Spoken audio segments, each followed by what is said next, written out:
Hey, c'est Clémentine Elise, coach mindset et coach business, les hôtes du podcast de la loose. Si toi aussi t'en as marre de voir que des success stories sur Instagram sans jamais aucune ombre au tableau, c'est le podcast qu'il te faut. L'objectif ici, c'est de dédramatiser, désacraliser et relativiser les échecs pour enfin se lâcher la grappe. À travers des échanges sans langue de bois, on va te partager les galères des entrepreneurs comme toi et moi. Retrouve-nous tous les mardis pour un nouvel épisode et découvrir la vraie vie des entrepreneurs. Alors, prêt à kiffer l'échec ?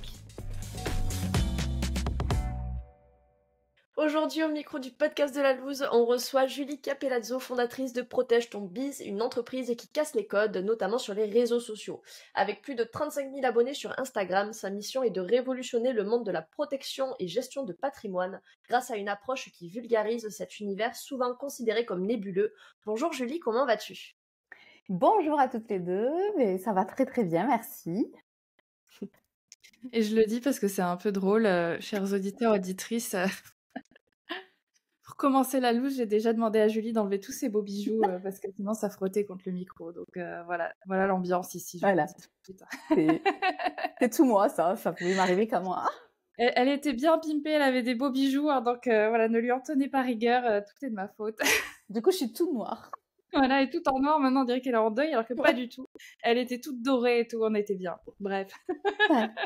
Voilà, bienvenue dans la loose. C'était mon interruption de la loose. Donc Julie, bonjour. Et pour commencer, bon, si tu sais, tu as déjà écouté le podcast, on va faire un petit jeu, un petit ni oui ni non pour te plonger dans le bain, hein, tout simplement. Est-ce que tu es prête ? Je suis prête. Allez, parfait, bien joué, tu as déjà bien commencé. Alors, est-ce que tu as déjà envoyé un mail sans la pièce jointe ? Bien sûr. Est-ce que tu as déjà posté une boîte à questions sur Insta et eu 0 réponse ? Je pense, au début, c'est possible. Est-ce que tu as déjà fait une faute d'orthographe dans un mail, un post ? Je suis la reine. Est-ce que tu as déjà envié, jalousé, voire détesté une personne qui réussissait quand toi tu galérais ? Oui. Voilà, c'était sûr. Ah, là, c'est le fail. Je vous l'avais dit, je Ça suis venait du nulle. cœur. Quelle question, elle n'a pas réussi. Ça m'est arrivé. Très bien. Est-ce que tu as déjà eu le syndrome de l'imposteur ? Souvent. Est-ce que tu as déjà pleuré par rapport à ton business ? Quelquefois. Est-ce que tu as déjà eu envie de tout arrêter ? Au moins 2 fois ou 3 même. Est-ce que tu as déjà remis en question tes choix, tes décisions ? Bien sûr, ouais. Est-ce que tu as déjà perdu de l'argent dans une pub, une stratégie, un recrutement ? Souvent. Et enfin, est-ce que tu dirais que tu as tout le temps confiance en toi ? De temps en temps. C'est trop dur. Non mais ça va, tu t'en es bien sorti quand même. Tout va bien. Bon, il y a eu un petit fail à moitié chemin, mais ça va. Je crois que personne n'a réussi jusqu'à présent, ou alors c'était toujours un peu sur la dernière question qui se faisait avoir. Donc, mais c'est ça, à l'usure. Il faut réfléchir pour répondre. Moi, je sais pas faire ça. Ça va bien se passer. Je plaisante. Ouais. Alors, du coup, on l'a dit en intro, tu cartonnes sur Instagram, mais tout n'a pas forcément été facile dans ta carrière. Toi, tu as choisi de te démarquer par ton image, donc celle d'une femme qui parle d'argent de manière décomplexée, et parfois cela a pu te porter préjudice, tout comme ce statut d'influenceur que je mets entre guillemets, qui te colle à la peau malgré toi. Est-ce que tu peux nous partager un petit peu toutes les étapes par lesquelles tu as dû passer dans ta carrière, toutes les fois où tu as dû t'imposer / t'affirmer en tant que femme pour faire face à des remarques quelquefois un peu désobligeantes, voilà, où tu aurais pu potentiellement baisser les bras, mais tu as réussi à passer le pas. Oui. Alors, on va dire que la première grande étape, ça a été mon choix en effet d'être sur les réseaux sociaux. Donc, il faut savoir que quand j'ai eu ce projet de créer mon agence, qui est dans le monde de l'assurance et de la finance, hein, donc un milieu assez strict, assez masculin et assez classique, hein, c'est une agence, des bureaux, on vient voir son conseiller, voilà, tout ce qu'on connaît. Quand donc il y a eu ce projet, moi j'ai voulu faire différemment et j'ai voulu vraiment faire à ma façon, en cassant les codes comme tu l'as très très bien dit. Et je me suis dit, comment tu vas faire aussi pour développer tes clients, comment tu vas te faire connaître. J'avais pas beaucoup de réseaux sur Toulouse, etc. Donc, il fallait que je trouve un moyen. J'avais eu, par chance, une expérience juste avant, de marketing de réseau. J'ai appris à comment fonctionnait Instagram, son potentiel. Je voyais vraiment tout son potentiel et je me suis dit, allez, go, tu vas utiliser Instagram. Il y a personne très peu de personnes dans la finance qui sont là, donc prends ta place. Bon, ça a été vraiment une évidence pour moi. Donc quand je l'ai présenté, donc la première étape dans mon approche d'évolution d'agence, donc autour de moi, etc. On m'a regardé les yeux comme ça. On m'a dit, mais qu'est-ce qu'elle fait, celle-là? Qu'est-ce qu'elle nous veut avec son Instagram? Va sur LinkedIn, fais comme tout le monde, tais-toi et va sur LinkedIn. Voilà, c'est un petit peu... Et donc, on m'a dit, on a souvent dit, alors, plus ou moins en face, ou je sais qu'on le disait derrière moi, qu'est-ce qu'a fait son influenceuse? Voilà, tu l'as très bien dit aussi, Lise. C'est souvent, et je suis sûre qu'on le dit encore, et bon, maintenant, ça me fait rire avec le recul. Mais c'est vrai qu'au début, je me disais... Après, j'étais au début, je ne savais pas si ça allait marcher ou pas, donc je ne pouvais pas m'affirmer comme je le peux aujourd'hui. Donc je doutais forcément de moi, mais c'était vraiment la position que je voulais. Et aujourd'hui, en effet, après 3 ans, j'ai bien fait d'y croire et de persévérer. Donc voilà pour la première partie où on m'a un peu jugée sur ça, quoi. Et justement, qu'est-ce qu'on t'a dit quand on t'a jugé? C'est quoi les remarques que tu as pu entendre, etc. Et comment tu as fait pour passer outre? Oui, en fait, j'avais cette sensation qu'on ne me prenait pas au sérieux, du coup, beaucoup. Et du coup, bien sûr, le syndrome de l'imposteur, justement, a fait apparition aussi, parce que même moi, j'ai douté, hein. Je me suis dit, mais t'es complètement ridicule. Des fois, je me le suis dit, hein. Je faisais surtout qu'au début, je faisais des petites vidéos rigolotes pour justement avoir de la visibilité et attirer. C'était des posts plus d'attraction. Et forcément, je me mettais en scène, je me montrais. Ça, j'ai jamais eu de mal, par contre, à me montrer. J'avais pas de soucis. Mais des fois, je me disais, waouh, par rapport à certains qui étaient aussi sur les réseaux et qui avaient plus cette image très sérieuse et tout, je me disais, mais en fait, on me prend pas peut-être au sérieux. Alors, j'ai eu ce syndrome de l'imposteur, en effet, mais j'ai quand même continué parce que ça fonctionnait. Et avec le temps, j'ai beaucoup de pertes. Bon, on va en parler aussi, ça n'a pas pris comme ça du jour au lendemain, hein. Mais les personnes quand même trouvaient ça sympa et me disaient, mais c'est une autre approche, je comprends avec toi, il y a de la pédagogie, c'est simple, et puis tu prends pas ça au sérieux, ça donne envie d'en savoir plus, etc. Donc c'est pour ça aussi que j'ai persévéré, malgré le regard des autres, et notamment sur les réseaux, on est exposé, donc 2 fois plus. Donc oui, c'était pas simple. Ouais, parce qu'en plus, le domaine de la finance, gestion de patrimoine, assurance, enfin, clairement, c'est des trucs où, quand ils pensent, t'imagines pas des gens qui vont faire beaucoup d'humour. Alors, c'est très cliché, hein, mais ça va pas être forcément les premières personnes à faire voilà, des contenus un peu humoristiques, des contenus un peu décalés, peut-être haut en couleur. Clairement, tu matchais pas du tout avec cette image-là. Et c'est intéressant parce que justement, il y a pas longtemps, je faisais une recherche sur le syndrome de l'imposteur et qui expliquait que justement, il y a des stéréotypes qui influencent le syndrome de ton ressenti en fait sur tes compétences. Et typiquement, quand tu es entouré de personnes qui ne te ressemblent pas, c'est très compliqué de se dire je suis légitime dans mon domaine vu que en soi, on me fait sentir que je ne suis pas à ma place. Donc c'est logique, mais c'est intéressant de le voir là retranscrit dans ton expérience à toi, quoi. Tout à fait. Et c'est vrai que après, avec un petit peu de recul, j'ai quand même aussi adapté. J'ai adapté aussi un petit peu quand même à mon audience, à mon public et à mes clients, parce que c'est vrai qu'on parle beaucoup d'authenticité, c'est ce que je suis, c'est ce que j'apportais aussi, hein. C'est un peu cette façon que j'avais. Mais il y a quand même quelques limites. Voilà. Il y a quand même quelques limites et faut pas non plus... Enfin, c'est peut-être un a priori que j'ai, mais je pense qu'il faut en fait savoir trouver le juste milieu, pas trop se porter en ridicule non plus. Enfin, c'est pas se porter en ridicule, j'exagère un petit peu, mais faire des choses... Je vais pas faire des trends, je vais pas faire des choses, des danses par exemple, ou des choses comme ça, qui pourraient très bien marcher. Ça pourrait coller, mais je vais pas jusqu'à là. Il y a des choses, voilà, je me pose des limites quand même sur certaines choses. Voilà. Ouais, c'est intéressant il faut être authentique, parce qu'on l'entend partout, hein, c'est important d'être authentique. Ça, je pense, c'est le truc de l'année 2024-2025, c'est sorti en flèche. Au bout d'un moment, tu supportes même plus ce mot tellement on n'entend que ça.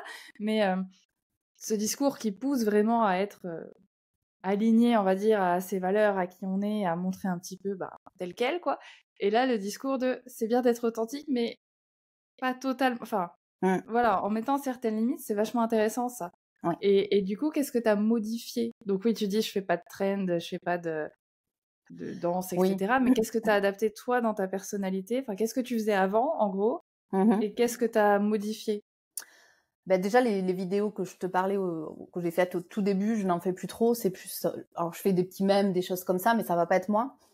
Il y a aussi la communication qui est plus professionnelle, un petit peu plus professionnelle. Voilà, sur la communication Instagram. Donc je retravaillais finalement ça. Je fais plus de fautes. J'essaye en tout cas, parce que ça c'était une catastrophe, c'est horrible. Je faisais pas exprès. En fait, je suis quelqu'un qui va faire les choses très rapidement, vite, vite, vite, vite. C'est mon tempérament. Je vais poster, puis quand je vais pas relire, je vais me relire une fois que c'est posté. Ah mince. Eh ben là, c'est trop tard.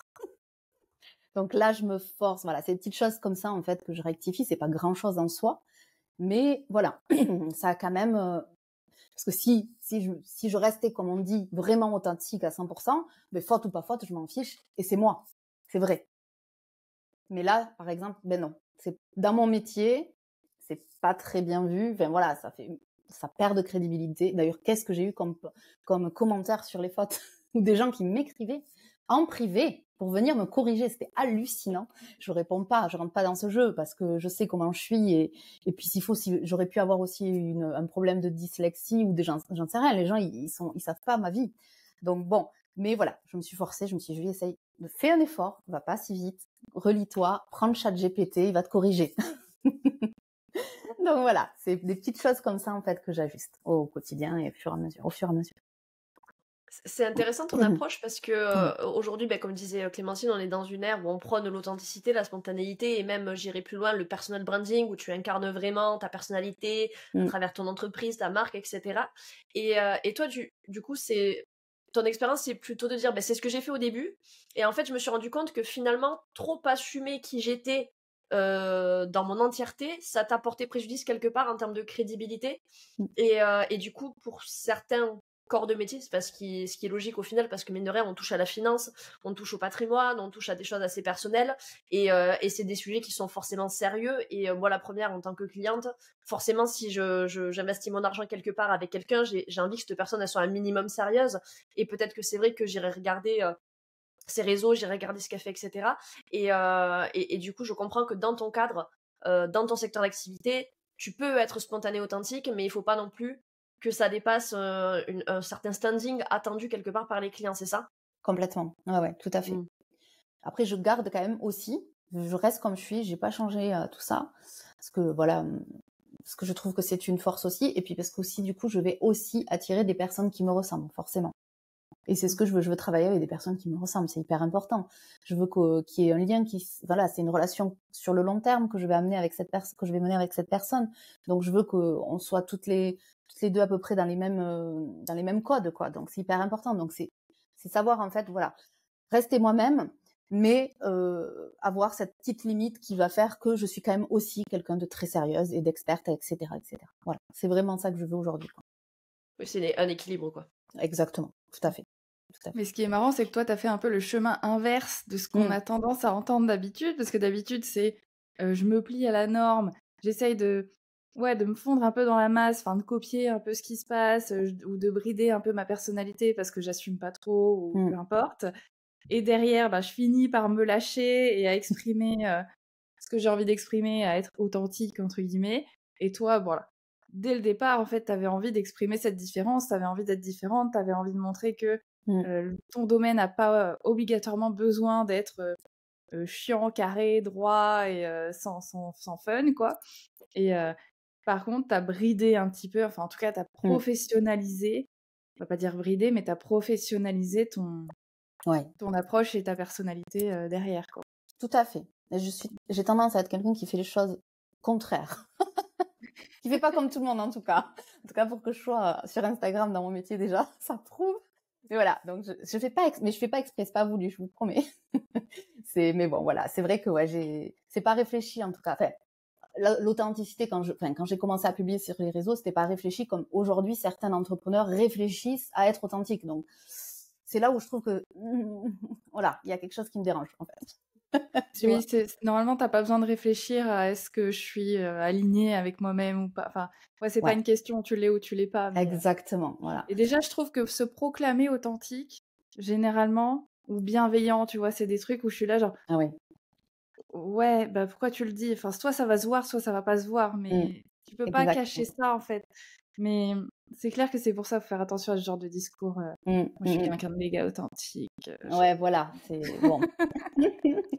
Calme-toi. C'est sûr, c'est clair. Donc, mais voilà, mais c'est vrai que je sais pas pourquoi il y a cette. Alors, je pense qu'il y a aussi cet effet algorithme Instagram, parce qu'en fait, je sais plus comment il s'appelle le créateur, je me rappelle plus, c'est pas grave.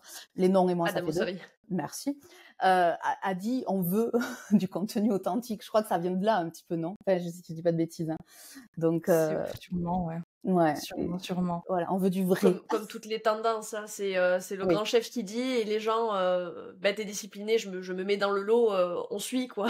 Ouais, Sauf complètement. que si tout le monde fait la même chose, au final, il n'y a plus rien d'authentique, il n'y a plus rien de spontané. Et on le voit aujourd'hui, hein, c'est la quête de l'attention, à faire toujours des formats vidéo de plus en plus créatifs, de plus en plus inspirationnels aussi. Les vlogs, ils sont en pleine expansion, etc. Mm. Et tout ça, ça part bien de quelque part. Ben, c'est cet algorithme, c'est les consignes qu'on nous donne, etc. Et bon, après, il faut Mm. savoir se les approprier. Donc, Bien sûr, c'est comme tout. complètement. Complètement. Et le fait que tu aies justement professionnalisé, enfin, ou le fait plutôt qu'à la base, tu étais complètement, bah voilà, pas réfléchi, juste tu faisais ton truc, c'est moi et c'est comme ça. Est-ce que tu sens que ça avait vraiment un impact justement sur la clientèle, enfin, ou sur le manque de clients, ou sur l'apport de clients?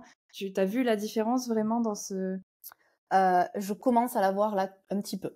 Parce que c'est depuis janvier qu'on va dire que je retravaille un peu ça, mon image. Hein. Et je commence un petit peu à voir un effet. Ouais. C'est pas. Enfin voilà, j'avais beaucoup de personnes qui prenaient rendez-vous pour prendre rendez-vous un petit peu et qui n'avaient pas de besoin finalement avant. Et là, bon, là, je sens que par mon approche, par ce que je montre aussi dans mes posts, je sens que là, ils comprennent vraiment où je veux les amener. Donc, et là, ils prennent rendez-vous parce qu'il y a vraiment un besoin. Voilà, c'est plus Ouais, dans donc ça. tu gagnes du temps en plus sur tes Complètement, rendez-vous et tout. Ok, complètement, tout à fait. ok, trop bien. Et donc du coup, donc ça fait 3 ans que tu t'es mis à ton compte, c'est bien ça? Donc Ouais. entre ces 3 dernières années et là début janvier, ta progression, comment elle s'est faite? Parce que tu nous as dit en début d'interview que ça t'as pas marché du premier coup et tout s'est pas envolé. Comment ça s'est goupillé ta progression? Alors, bah, un début très compliqué, loin de mes attentes et de mes objectifs, hein, clairement. Donc j'ai démarré en juillet officiellement parce que j'ai eu une période de formation où je commençais un petit peu déjà à publier, à être sur les réseaux. Donc que ça soit sur les réseaux ou que ça soit mon activité, les deux, ça a mis énormément de temps. Ça a mis du temps. La définition d'énormément, ça dépend des personnes. Mais en fait, en tout cas pour moi, ça a pas marché dès le début. J'avais pas de rendez-vous, j'avais personne, j'avais pas des rendez-vous pris par Instagram, j'avais pas autant de likes, de commentaires, enfin tout ce qu'on voudrait. Donc, mais une résilience. Hein, donc j'y croyais, malgré des phases plus ou moins quand même de remise en question et de syndrome d'imposteur, mais je restais quand même toujours. Et puis j'étais active. Voilà, je me suis pas dit ça marche pas, je me replie. Donc j'ai continué à publier, continuer toujours dans la régularité. Ça a été ma force, je pense aussi. Et mais voilà, donc ça, juillet, août, en plus vacances, période de vacances, donc assez creux dans notre activité, dans toute activité d'ailleurs, je pense, sauf dans le tourisme. Et septembre, octobre, novembre, voilà. Donc je fais des réseaux locaux aussi, je sors, je suis très active, mais j'ai pas les résultats. Je fais que finalement, comme beaucoup hein, d'ailleurs dans le début, hein, on s'aime, mais psychologiquement c'est très très dur. J'arrive en décembre, vacances de Noël, et là je me souviendrai toujours de cette semaine où la descente vraiment voilà, j'ai pas atteint mon objectif de fin d'année, j'ai pas du tout les résultats sur Instagram, donc là, je me vois un matin me lever et me connecter à LinkedIn et regarder les recherches d'emploi. Voilà. Et là, je me souviendrai toujours, c'était tellement... Enfin, moi, il faut savoir que le salariat, je ne voulais plus en entendre parler. Je m'éclatais dans l'entrepreneuriat. C'était une révélation pour moi. Donc, c'était absolument, je veux rester là, mais il faut vivre. Comme beaucoup, hein, il faut qu'on ait de l'argent. Donc, me voilà face à mon téléphone, regarder les offres, et là, punaise, je me suis dit non, tu peux pas, c'est pas possible, tu vas pas retourner dans le salariat. Et là, j'ai switché, j'ai enlevé les LinkedIn et j'ai dit non. Maintenant, tu réfléchis comment tu vas réussir à revoir ta... Donc là, moi, j'avais quand même en tête les réseaux sociaux. Hein. C'était quand même ma stratégie, la seule. J'arrivais pas à me démordre. Je dis, OK, tu refais un site internet. Tu vas revoir ta com. Tu changes tes couleurs, comment on appelle ça, le branding. Tu changes, tu revois tout. Voilà. Là, hop, je retravaillais en fait. Je retravaillais sur ma position. Je retravaillais plein de choses pendant une semaine. Pas tout à fait, quelques jours de vacances. Bon, on n'est jamais en vacances quand on est entrepreneur, n'est-ce pas? J'ai tout revu, j'ai mis tout à plat et je me suis dit, et maintenant, tu vas y croire. Tu y crois à fond et tu arrêtes de te focus sur il me faut tant de rendez-vous par semaine. Ils vont arriver, même si t'en as pas, ils vont arriver ces rendez-vous. Ton Insta, il va exploser. Voilà, je me suis mis dans un mindset aussi. Vraiment, j'ai tout switché dans ma tête. Bon, j'étais accompagnée aussi un petit peu aussi à ce niveau-là. J'avais quelqu'un qui m'aidait. Et en fait, donc janvier, rien. Mais rien. Pas de rendez-vous. Février, janvier, j'ai eu un petit peu de rendez-vous. Ça a été février, je crois, le pire. Février, nada. Je me souviens, j'avais ma fille en stage. Je m'en souviendrai toujours. J'avais pris un bureau, donc je payais un bureau, j'avais des charges en plus. Et puis je la prenais en stage et je lui disais, mais ma fille, en fait, on n'a rien à faire, quoi. C'était horrible. J'avais rien à lui montrer, la pauvre. Je dis, non, j'ai pas de rendez-vous, ma fille. Non, je suis désolée.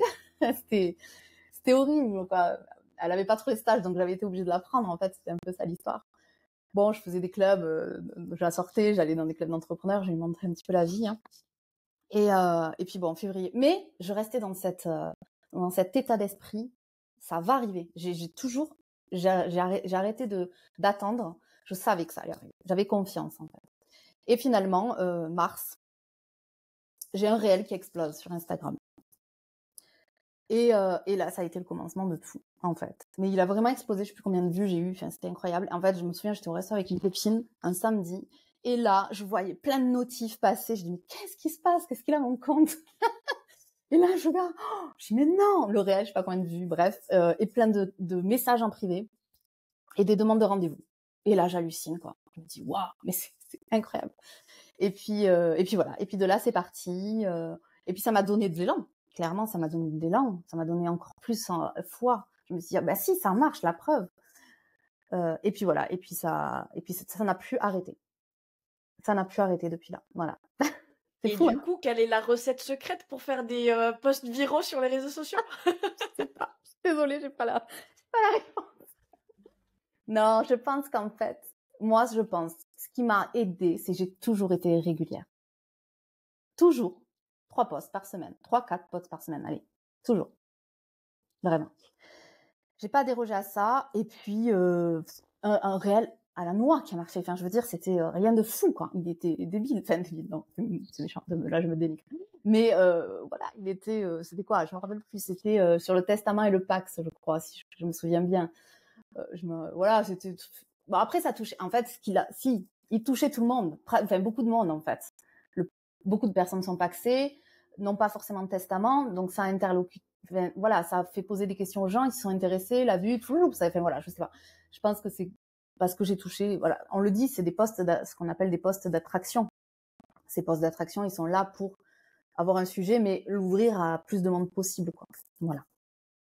Après, j'en ai d'autres qui ont fonctionné, mais pareil, c'est à peu près le même sujet. Ça et les enfants. Voilà. Donc si vous avez des postes à faire, faites ça avec les enfants, la famille, en fait. Trouver un truc, je sais pas.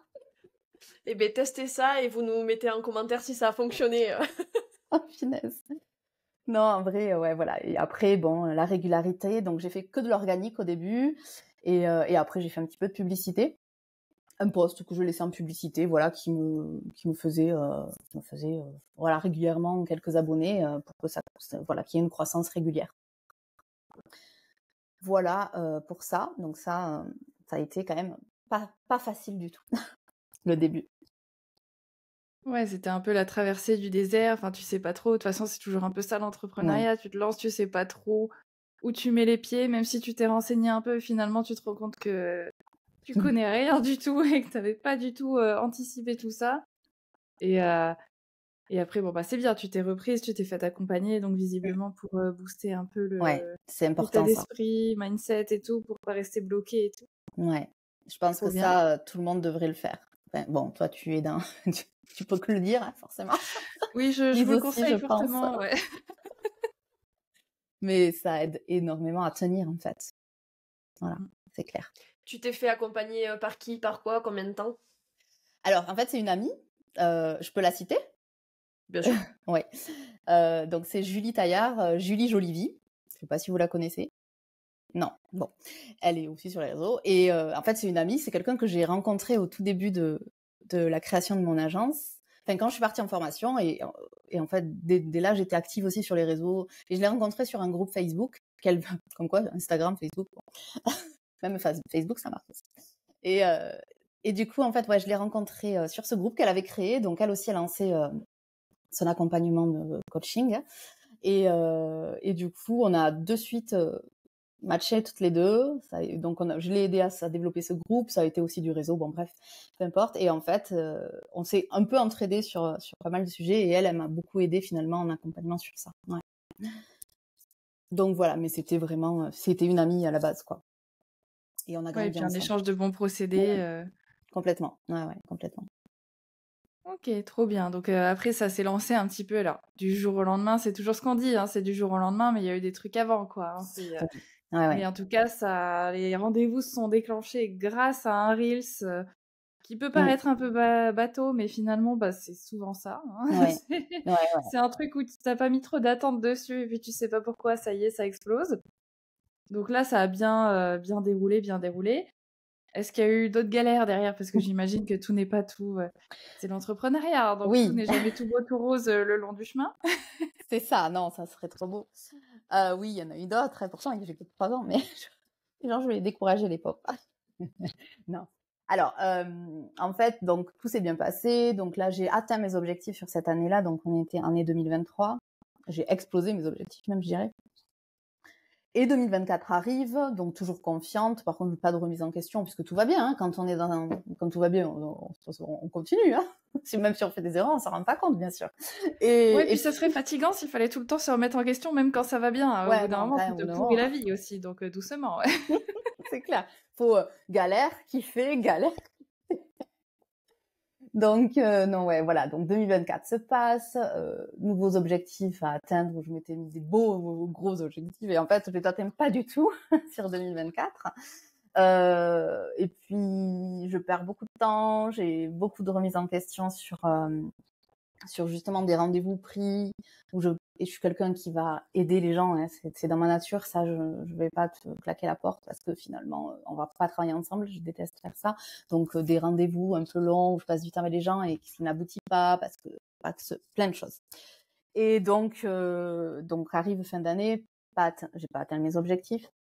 C'est une moins bonne année que l'année 2023, donc c'est dur ça aussi pour l'entrepreneur de moins bien, enfin de faire moins bien, je vais y arriver.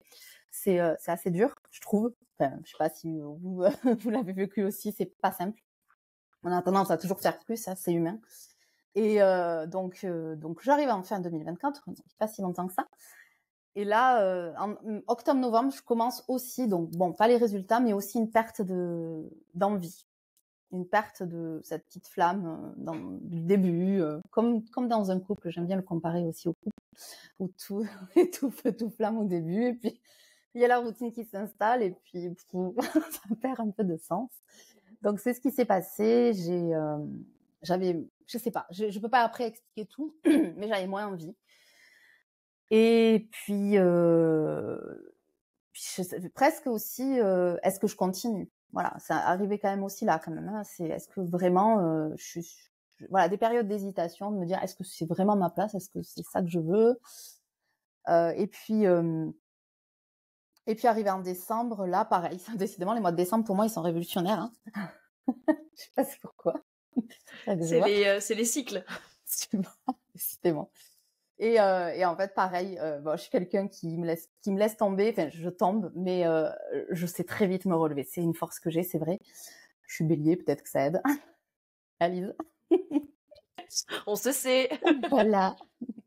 Et du coup, voilà, je me laisse tomber, mais je me laisse pas en bas. Je me relève de suite et je me dis qu'est-ce qui va pas, qu'est-ce que t'as pas fait bien, quelles sont tes erreurs. Et donc j'identifie mes 2 erreurs. Et là, j'y retravaille dessus et je me dis, 2025, tu vas rectifier ces erreurs et tu vas faire autrement. Et moi, principalement, c'était la première, la communication, et notamment on rejoint le fait que je vais faire un peu plus pour professionnaliser mon compte, montrer que je suis sympa, authentique, mais aussi sérieuse et experte et que je connais mon métier et que je vais t'amener où tu veux. Et la deuxième remise en question, ça a toujours été une problématique chez moi, c'est la vente. C'est que je n'aime pas la vente. J'ai l'impression d'être, d'être une mauvaise personne de vendre. C'est aberrant, mais voilà, ça a toujours été comme ça. Et je me dis, mais c'est pas possible. Je dis, c'est pas vrai. C'est pas parce que tu vends. En même temps, il faut que tu gagnes ta vie, quoi. Donc, j'ai décidé de rejoindre un accompagnement aussi. Une personne formidable qui est tombée je suis arrivée sur un live d'Alice Catellino, je sais pas si vous la connaissez, je crois que oui, hein, ouais. Et qui interviewait cette dame et qui parlait de la vente. Donc, j'écoute ce live et j'écoute cette femme et je dis waouh, mais elle est extraordinaire. Mais en fait, c'est elle qu'il me faut. C'est de la vente éthique, c'est de la vente, voilà, quelque chose qui est utile pour les gens, que tu vends, mais parce que ça, tu comprends que c'est leurs besoins. Bon, bref, là, je suis complètement scotchée et je prends rendez-vous. Voilà, je prends rendez-vous avec elle le soir même. Enfin, après, je raccroche du live, je prends rendez-vous. Le lendemain matin, j'ai rendez-vous avec elle. Elle me fait le rendez-vous, j'accroche totalement et je dis OK, on y va. Et j'intègre sa cohorte. Donc là, on fait dans mars, fin février, ou je sais plus quand, février, mars, avril. Ouais, février. Allez, on va dire courant février. Et là aussi, gros déclic. Enfin bon, prise de conscience et voilà. Donc en fait, au final, encore une fois, je me remets en question et j'agis. Et j'agis parce qu'en fait, on peut avoir des problématiques ou des douleurs ou des choses, mais en fait, si tu restes dans ce schéma-là et si tu fais rien, il se passe toujours, ça change pas, quoi. Alors que bon, je sais, j'ai cette force-là de rebond et qu'il faut agir et j'agis. Aujourd'hui, bon, je peux pas dire si ça commence, en tout cas, je vois un petit peu le résultat, clairement, mais c'est vraiment le prémisse, donc je ne sais pas. L'année 2025 sera révélatrice pour moi, ça c'est sûr. Parce que l'heure à laquelle on enregistre cet épisode, on est en avril, donc du coup ça fait que quelques mois, c'est ça, Ah que oui. du coup tu as mis en place ces nouvelles actions et donc t'as pas encore assez de recul pour dire si ça fonctionne ou pas comme tu le souhaiterais, quoi. Mais d'où l'intérêt de que sont-ils devenus, comme ça on pourra savoir si 2025 était une belle année. Mais en tout cas c'est intéressant parce que je remarque à chaque fois que tu as eu des bugs, j'appelle ça des bugs dans la matrice, mais bon peu importe, tu t'es fait accompagner. Parce que c'est beau aussi de prendre conscience que ça va pas, de se rendre compte qu'il y a un truc qui a modifié et comme tu dis, il faut agir. Mais en fait, des fois, seul, c'est compliqué alors, soit de se rendre compte de ce qui va pas, soit de trouver la solution. Parce qu'on peut être bloqué sur deux points, on va dire, enfin même plusieurs. Mais... Oui. Et là, à chaque fois, t'es tombé au bon moment, tu t'es dit ça me bloque, qu'est-ce que je fais? Et quand t'as vu que peut-être toi, t'arriverais pas toute seule, ou alors que ça te ferait peut-être perdre du temps, parce que souvent c'est ça, c'est quand il faut réfléchir tout seul, prendre du recul tout seul, et en plus se débarrasser d'une croyance comme quoi la vente, c'est être une mauvaise personne, c'est pas facile de se convaincre de l'inverse quand on est tout seul face à ça. C'est clair. Et qu'on ne connaît que ça. Donc c'est bien aussi d'avoir eu le pas de te faire accompagner pour avancer plus vite finalement. Donc on ne sait pas ce que ça va donner encore, mais visiblement c'est plutôt positif. Et au moins tu te laisses pas, comme tu disais, au sol, et tu perds pas de temps à essayer de tout faire par toi-même non plus, quoi. C'est ça, c'est ça. Il y a un dicton sur ça. Seul, on va... C'est quoi déjà? Plus vite? Non. Plus vite. plus vite. Seul, on va plus vite, à deux, on va plus loin. Voilà. Moi, je sais pas, c'est... Non, c'est peut-être pareil. On a un super dicton. Qu'est-ce que c'est déjà? Allez, ça sera le titre de l'épisode. Mais bon, voilà. Donc voilà, mes petites étapes, on va dire, qui ont été... et j'en aurai d'autres, bien sûr, je le sais. Et c'est aussi ça, c'est l'accepter qu'il y en aura d'autres. Et c'est là aussi où on avance, moi, je trouve, parce que c'est ce qui m'a fait avancer, finalement. Ces petites périodes, finalement, de lose. Et je voulais revenir sur du coup, le succès finalement que tu as rencontré sur les réseaux sociaux, parce que donc nous on se connaît depuis quelques temps maintenant, et je me souviens en 2023, quand on était sur le bichot de Aline Bartoli, tu passais à peine les 10K d'abonnés, donc c'est déjà ouf, hein. Enfin, c'est déjà très bien pour ceux qui commenceraient, etc. Donc c'est déjà très très chouette. Et tu te retrouves là, 2025, t'as plus de 35-36K, quoi, quelque chose comme ça. Est-ce que cette croissance, on va dire, exponentielle très très forte, a eu des répercussions sur ta santé mentale, sur ton business, dans le sens où forcément j'imagine que autant de visibilité, ça amène aussi son lot de merde, donc notamment les haters, les trolls, etc. Est-ce que toi du coup, en étant une femme qui parle d'argent sur les réseaux sociaux et qui explose, est-ce que tu as été confrontée à ce genre de situation? Et si oui, comment t'as réagi, comment t'as rebondi? Ouais, alors, oui, bien sûr, à un certain moment, je sais plus à quel moment, et j'ai commencé à avoir des commentaires pas très sympas. C'est vrai que ça touche parce qu'on le prend personnellement, forcément. Mais j'ai vite réussi à passer outre, en fait. Parce que, alors, en fait, j'ai appris à ne pas répondre, en fait, tout simplement. Alors, en fait, je me fatigue même pas. Au début, j'avais envie de justifier, je sais pas, je me rappelle des posts, pareil, enfin des posts.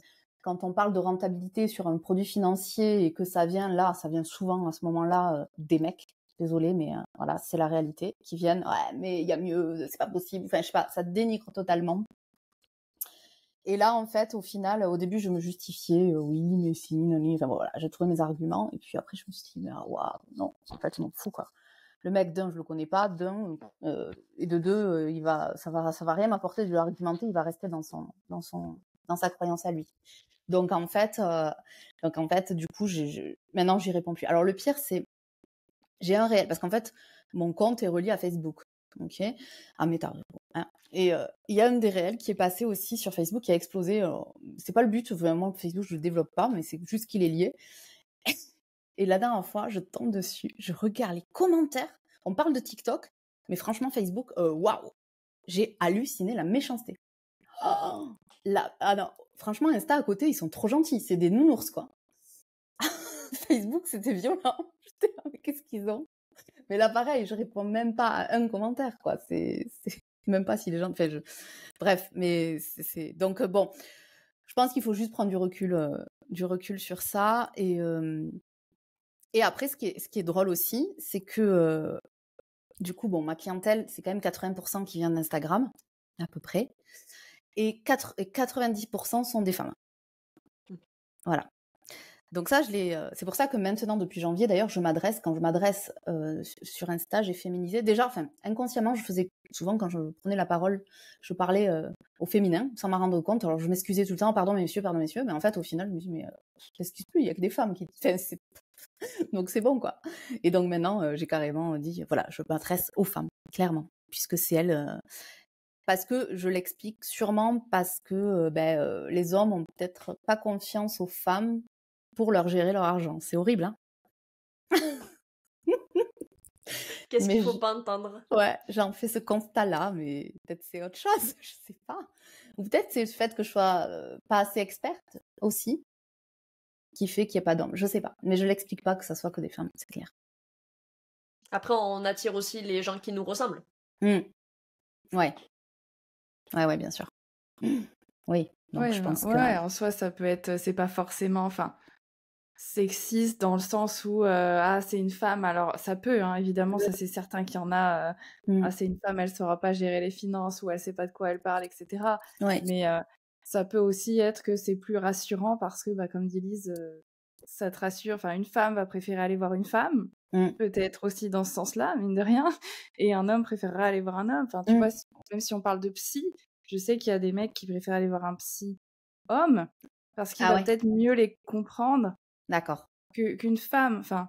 Oui, ce qui est logique. Comme moi, je préférerais peut-être aller voir une psy femme, tu vois. Enfin, des fois, c'est juste parce que ça te rassure. C'est peut-être complètement con, et souvent, c'est complètement con, hein, mais voilà, ou ton gynéco, tu vois. Si on veut aller plus loin, tu vois, moi, je préfère aller voir une femme. Et c'est bête, hein, parce que parfois...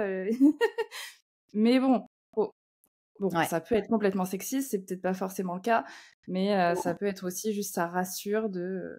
Bien sûr, ouais. Même au niveau de l'approche, en fait, comme on dit, hein, même des coachs, tu vas aller voir tel ou tel coach.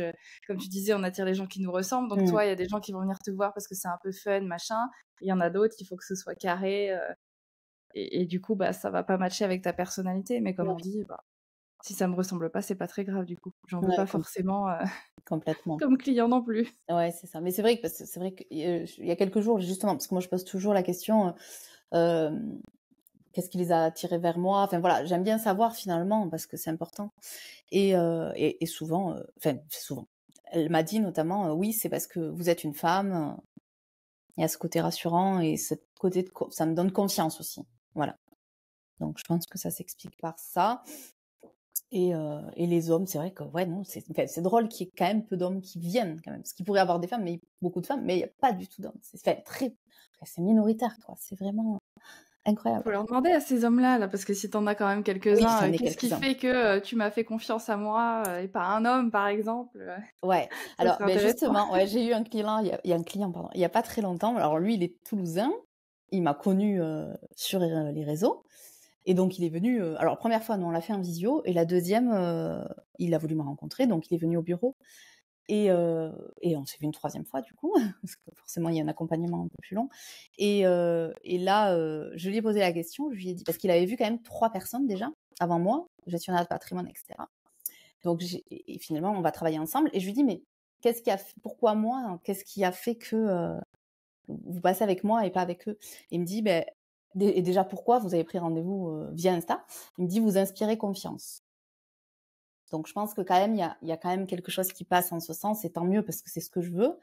Et puis après, bien sûr, dans ma façon d'être en réel, il a bien vu, parce qu'il m'a dit, vous êtes la même personne que sur Instagram. Il me dit, ce que vous dites, c'est vrai. Enfin, donc, je pense qu'il y a ça aussi qui fait que peut-être que cet homme aussi a aussi une sensibilité féminine plus importante qu'un autre homme, et qui a ressenti ce feeling de confiance et de, je sais pas, enfin, je l'explique pas, mais en tout cas, c'est ce qui m'a relaté lui.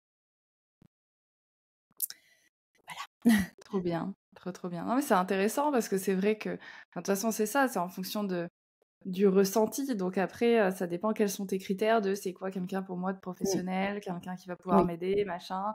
Et donc bah voilà, ça peut être juste les clichés. Enfin de toute façon, ouais, un homme envers un homme, bah c'est sûr il sera plus carré.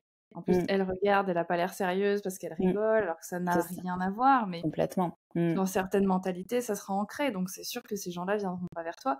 Mais tant mieux parce que sinon, ils sont pas très Exactement. fans non plus. Donc Oui, c'est ça. Moi, je sais qu'il y a beaucoup de mes confrères et consoeurs qui parlent d'un profil typique, et puis dans la psychologie, dans la personnalité, c'est le profil bleu. Je sais pas si vous connaissez les méthodes DISC. Voilà, nous on dit c'est souvent les ingénieurs. Alors désolé à ceux qui nous écoutent, c'est pas du tout méchant, hein, au contraire. Mais ils sont très, ils vont rentrer, voilà, dans la technique, les chiffres. Et moi je suis pas enfin je veux dire, moi je suis quelqu'un qui est plus dans l'émotion, d'accord, plus dans l'émotion, plus dans le cœur, plus dans tout ça. Et bon, moi, quand je vais t'expliquer quelque chose, je vais pas t'expliquer avec des chiffres. Enfin, je vais pas rentrer dans toute la technicité du produit ou des choses, parce que. Mais ces personnes-là, elles ont besoin de ça, par contre. Et ça, je suis pas bonne, par contre. Je sais que je suis pas bonne. Alors quand heureusement, j'attire pas ces personnes-là. C'est fou quand même.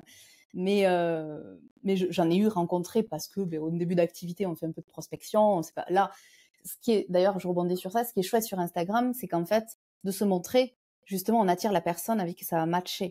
Alors que tout le schéma classique de mes confrères et consoeurs, c'est souvent de la prospection notamment, ou bon, il y a les réseaux aussi d'affaires, mais quand on fait de la prospection, on ne sait pas sur qui on va tomber. Donc finalement, c'est souvent ça, et on perd du temps, en fait. On perd totalement du temps. Donc moi, je trouve que Instagram, ça apporte ça aussi. Donc, et d'ailleurs, je recite Alice, mais désolée, j'aime beaucoup Alice. Alice qui le dit très bien. Je sais plus où je l'ai entendu dire ça, qu'elle dit que, bon, elle est très atypique, elle a une personnalité vraiment bien implantée, et en fait, elle va attirer les personnes qui lui ressemblent totalement, et en fait, ça match très rapidement, et elle perd pas de temps, et en fait, parce qu'elle sait que parce qu'elle est, on revient un petit peu à l'authenticité, hein, elle est 100% elle, clairement, hein, donc et c'est ça qui, je pense, nous permet sur Instagram d'attirer la bonne personne, quoi. Et justement, si on revient sur les confrères et les consoeurs, parce qu'on a beaucoup parlé du coup de, on va dire, la critique de l'audience, les haters, etc. Mais du coup, toi, comment tes confrères et tes consoeurs, ils ont perçu le fait que tu développes ton activité à travers les réseaux sociaux? Est-ce qu'ils l'ont bien accepté? Est-ce qu'ils t'ont regardé comme un ovni qui débarquait de nulle part? Est-ce qu'ils ont jugé, critiqué? Alors, il y a plusieurs typologies, on va dire. Il y a l'agent qui trouve ça admiratif et qui va venir me voir. Ah, comment tu fais? Explique-moi. Tu peux presque me former. Non, mais on va éviter parce que ça prend du temps quand même. Et bon, je suis pas payée pour ça. Donc voilà, il y a cette typologie-là et qui me regarde sur Insta et qui va me dire ah, trop bien et qui va être vraiment très encourageant. Et il y a l'autre profil qui va plus juger dans le sens où en effet j'ai pas ma place sur Instagram, que je me porte en ridicule, que finalement je vais attirer que parce qu'il faut, je perds du temps. Enfin bon voilà, qui vont avoir quand même des avis négatifs quoi. Voilà. Et je me souviens encore même d'une personne qui elle, en fait, elle est inspectrice, on appelle ça une inspectrice, en fait, qui fait les relations entre les compagnies, etc., et nous, et qui m'avait dit, moi, mon agent, il n'a pas le temps de faire l'influenceur ou un truc comme ça. Genre, en fait, ce que je faisais, c'était pas du travail, quoi. Je m'amusais, quoi. C'était un peu, voilà. Mais bon, ce qui est drôle, c'est qu'avec le temps, justement, ben, j'ai été regardée quand même, justement, et j'ai été observée. Enfin, j'étais un petit peu l'élément de curiosité, comment on dit. Tu sais, quand t'as comme Frankenstein, quoi. On l'observe, on regarde. Tu vois, il est bizarre celui-là. Hein. On l'analyse. Donc ça a été un peu ça pendant quelques temps. Et quand ils ont vu quand même que ça fonctionnait et puis que j'avais des résultats, ben là ils ont commencé à venir vers moi, à me dire une grosse compagnie d'assurance qui est venue me voir et me dit oui, j'aimerais bien que tu interviennes dans mes services marketing pour former mes équipes. Voilà. Ouais, je veux bien, mais bon, dans ce cas-là, on aligne comme le chèque, je vais pas faire ça gratuitement. Au bout d'un moment, ça prend énormément de temps, tout ça. Puis bon, alors je suis intervenue 2-3 fois pour expliquer un petit peu mon parcours et pourquoi et tout ça et comment. Et puis après, j'aurais dit, écoutez, moi, je vous propose de faire une formation, une école pour vos agents, enfin, voir former tout le monde. Bon, ils sont jamais revenus vers moi, tant pis pour eux. Mais ils ont, par contre, ils ont essayé de faire un petit peu l'école digitale. Et voilà. Et puis ils me citent souvent dans les parcours. Et je me souviens de ce mail où on m'a dit oui, j'aimerais que mes agents deviennent influenceurs. Et là, j'étais mort de rire. J'ai dit bon, en fait, ils n'ont pas compris quoi. Est-ce que tu leur as proposé un code promo pour acheter ta formation? Franchement, presque. En fait, c'est marrant parce que d'un côté, ils sont un peu ironiques, genre j'aimerais que mes agents deviennent influenceurs, et en même temps, ils se rendent bien compte que ça fonctionne et que toi, ça fonctionne très très bien. Donc, ils doivent être un petit peu coincés dans le truc, genre ça fait chier parce que en vrai, elle est peut-être pas complètement dans le faux, ça a l'air de fonctionner aussi, mais si on cautionne ça, enfin si on se lance là-dedans, on va pas donner une image pro, enfin ils restent dans leur vieille croyance et tout. Et c'est trop drôle de voir cette dissonance là où ils sont là genre je sais pas, allez on va tacler un petit peu quand même parce que je suis pas bien là, faudrait que je me regarde en face et ça va pas donc je vais tacler ça gentiment mais je vais tacler. C'est ça, mais tout à fait, c'est trop ils osent pas. Bon après je peux comprendre parce qu'il y a une image de marque derrière et que ça peut être préjudiciable pour ça peut être grave hein. Voilà, ça peut être grave parce que le revers de la médaille aussi c'est que faut pas faire de boulettes hein. Parce que quand on est comme ça mise sous les projecteurs entre guillemets, la moindre non, bêtise, on va rester poli Julie. La moindre bêtise, voilà, on est encore plus regardé, donc ça peut nous retomber dessus. On l'a vu avec Stéphane Plaza, hein. Clairement, hein. Associé à une marque, voilà, c'est chaud, quoi. C'est chaud. Une émission qui fait plus audience, qui est arrêtée. Parce qu'il est... Donc voilà, donc faut faire attention aussi, ça peut être aussi à double tranchant. Donc c'est pour ça que je pense ils y vont un petit peu, mais à reculons, quoi. Ouais, c'est ça, c'est justement, je reviens à mon étude sur le syndrome de l'imposteur, mais justement, il parlait de ça quand t'étais déjà dans un cliché, enfin dans un stéréotype, donc ne serait-ce qu'être une femme, t'as plein de stéréotypes qui sont liés à ça. Et si en plus, voilà, t'es une pionnière dans ce que tu proposes, donc tu fais un truc qui est très différent, bah, comme tu dis, c'est un peu comme si tu étais le porte-drapeau de toutes les prochaines femmes Mmh. potentiellement qui vont se lancer dans la gestion de finances, Mmh. enfin de ce côté-là, de cette manière-là. Mmh. Et du coup, tu pas le droit à l'erreur parce que si tu te plantes, Mmh. et ben ça va juste venir confirmer les stéréotypes et les clichés qu'il y avait sur, bah, tu vois, une femme qui, communique sur Insta Mmh. dans la finance et tout, bah, regarde, c'est pas sérieux, ça fonctionne pas. Ouais. On lui avait dit, on avait raison, c'est pas Et bien et oui, tout. Donc c'est vrai que ça te met une pression supplémentaire. Enfin, là, c'est c'est très ça. sociétal, mais du coup, ça te met une pression supplémentaire de: «Ouais, faut que je gère, Ouais, plus parce qu'en tout cas, ils m'attendent au tournant, quoi». complètement. Ah oui, ah oui, là je sais que la moindre boulette, c'est ça. Donc bon, je fais attention. Et est-ce que tu Ouais. avais conscience de ça quand tu t'es lancée ou tu t'en es aperçu plus quand tu as connu la croissance et entre guillemets le succès que tu as aujourd'hui? Oui, quand je l'ai connu, ouais, quand ça a commencé à prendre de l'ampleur, ouais, tout à fait. Ah ouais. Puis beaucoup de choses, enfin, il y a plein de choses qui arrivent parce qu'il y a aussi la presse. Donc là, je suis en train de faire un dossier de presse parce que voilà, je suis sollicitée. Donc là, pareil, je veux faire ça bien. Donc quand on fait ça bien, on se fait accompagner aussi. J'ai été contactée par des maisons d'édition aussi, donc faut faire attention. Enfin, tout ça, c'est voilà, ça prend en fait un effet, donc ça monte. Il y a plein de choses qui arrivent, mais c'est ce que je veux, c'est voulu. Hein. C'est de l'ambition que j'ai sur ça, donc tant mieux, ça arrive et alléluia. Je vois très grand, très très grand, mais voilà, quand je le dis, on prend pour une folle, c'est pas grave. Mais voilà, et donc là, forcément une pression supplémentaire aussi. Voilà, c'est des niveaux, quoi. Donc Insta, ok, maintenant la presse, après un livre. Voilà, c'est des petites choses, mais qu'il faut toujours avec vigilance et toujours dans les règles, en faisant les choses bien pour pas que, voilà, en effet, que ça nous retombe dessus. Et voilà. Et dans quelques temps, ces fameuses boîtes, elles diront: «Ah oui, mais elle a travaillé avec nous, on est très Voilà, fiers, depuis qu'elle a sorti son bouquin, on est très, très fiers d'elle, on l'a toujours j'espère. soutenue». On verra.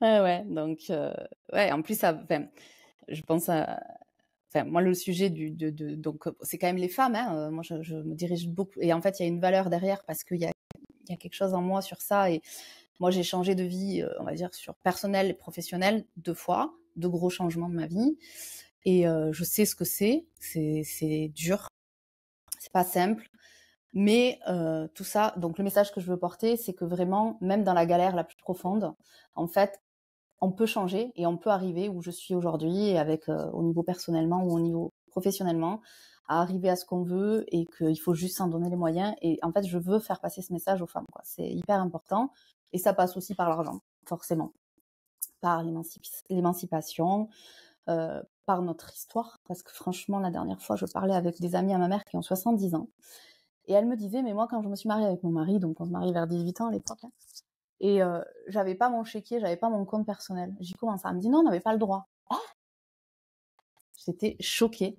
J'étais vraiment choquée, en fait, de me dire, il y a quelques années, il n'y a pas si longtemps, ben, c'était ça, quoi. Donc, le bond qu'on a fait, c'est fou. Et voilà, donc je veux lier un peu tout ça. Tant de trucs là-dessus, ouais, où justement on disait, bah, les femmes aussi ont un problème au niveau financier, ont du mal à gérer leurs finances aussi, peut-être parce que bah, ça fait pas si longtemps que ça qu'elles ont le droit d'avoir ne serait-ce qu'un compte bancaire, et que du coup l'éducation financière, on n'a clairement pas eu la même que les hommes ont eu dès le départ, en fait. Eux, c'était leur job de Ouais, gérer les finances, et que du coup, bah, c'est encore quelque chose qui a un peu la vie dure complètement. chez les Ah femmes, ouais, quoi. complètement. Ah ouais, c'est tout à fait ça. Et voilà, donc c'est vrai, et ça, je me suis, au fil du temps, enfin, ça n'a pas été ma mission dès le début, hein, c'est vraiment avec l'écoute de mes clientes, les choses, enfin, de la vie, qui font que je trouve que enfin, s'aligne, en fait, au final, et que j'ai envie de passer ce message, et voilà, et d'aider ces femmes qui peuvent aussi y arriver. Voilà, clairement. Et du coup, pour les aider à faire un premier pas, est-ce que tu aurais peut-être un conseil assez pratico-pratique et un conseil plutôt mindset, etc., pour justement les aider à aller vers ce qu'elles souhaitent? Alors moi, j'ai une phrase qui me porte depuis toujours. Enfin, depuis toujours, non, pas depuis toujours, hein, quand même pas, mais depuis de nombreuses années. C'est par mes pensées, je crée le monde dans lequel je vis. Alors, et je l'ai un petit peu modifié, et par mes pensées et mes actions, je crée le monde dans lequel je vis. Voilà, c'est exactement ça. Et parce qu'en fait, tout simplement, souvent, quand on est dans une situation, qu'on vit cette situation, par exemple, je vais prendre le couple, hein, on est mal dans son couple, etc. Ça va pas, on va ruminer, finalement, on va rester dans ce monde-là, hein, par nos pensées. Et au final, de se dire juste, en fait, il y a des solutions, penser autrement, hein. Je vais pouvoir m'en sortir, je vais y arriver, peut-être pas maintenant, peut-être pas le moment, mais en fait changer son état d'esprit et s'accrocher à quelque chose qui va mieux peut-être dans sa vie. Et au final, on va moins être dans le noir, en fait. On va être peut-être dans le gris. Voilà, on ne sera pas dans le noir. Voilà, c'est déjà avoir Bon, moi, j'ai cette facilité-là, c'est mon tempérament. Je suis quelqu'un qui, malgré des galères, je suis toujours avec le sourire, avec la joie, etc. Mais c'est pas facile pour tout le monde, je sais, hein. Mais déjà, avoir, je pense, cette philosophie-là, ça aide beaucoup. Voilà. Parfait, trop bien. Merci beaucoup, Julie, pour Avec ce plaisir. beau conseil. On te retrouve sur Instagram, hein, on a compris, hein, du coup. On te retrouve sous quel nom? Bon, on le mettra en description. Mais... Protège ton bise. Ou Julie Capellazzo, vous me trouvez aussi. Ok, parfait, super. On te retrouve ailleurs ou c'est uniquement focus Insta? Un petit peu LinkedIn, mais bon, c'est manière, quoi. Ouais, Parce que je suis pas fan. Histoire de dire, quoi. Voilà, histoire de l'avoir. Mais c'est tout, non. Surtout LinkedIn. Surtout Instagram, pardon. Oh le lapsus. Allez, bientôt sur LinkedIn. Ouais. Ok, trop bien. Merci beaucoup, Julie, pour ce témoignage. Et on se retrouve dans Que sont-ils devenus, peut-être pour savoir comment ton année aura terminé. Et oui, avec grand plaisir. Si l'épisode t'a plu, partage-le à tes potes en galère et dis-nous qui tu aimerais découvrir sur ce podcast. Nous, on se retrouve la semaine prochaine. Et rappelle-toi, c'est pas parce que t'as la loose que t'auras pas de flouze. #DropTheMic.